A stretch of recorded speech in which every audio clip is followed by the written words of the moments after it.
Les rideaux sont tombés mercredi 1er avril à Kinshasa sur l'atelier scientifique et renforcement du partenariat pour la nature. L'initiative est de One Forest Vision en partenariat avec le ministère de l'Environnement durable et Nouvelle Économie du Climat. Sarah Waiwai et Salomon Kibala étaient présents pour le compte de la deuxième chaîne nationale.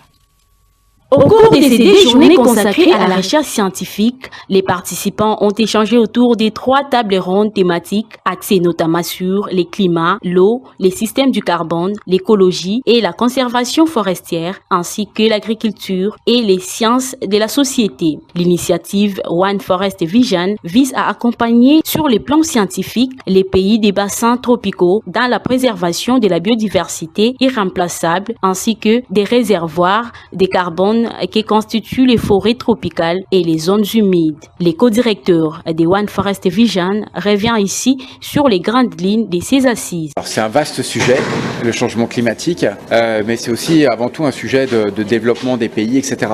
Plus les gens sont pauvres, plus ils vont contribuer en général au changement climatique parce qu'ils ont besoin de vivre, d'envoyer leurs enfants à l'école, de manger.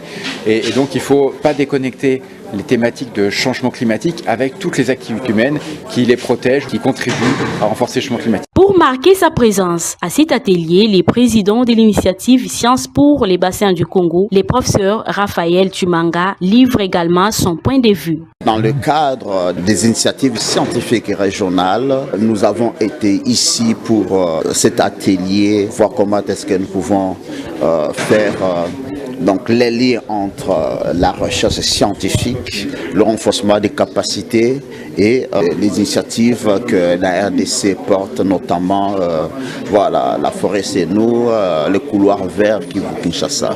Rappelons que le lancement officiel de cet atelier scientifique est intervenu le 31 mars dernier sous la présence de la ministre de l'Environnement et du Développement durable en présence d'experts venus de la France et d'autres horizons. Ces projets permettra par ailleurs d'identifier les sujets des thèses qui feront l'objet d'appels d'offres prévus au mois de septembre prochain.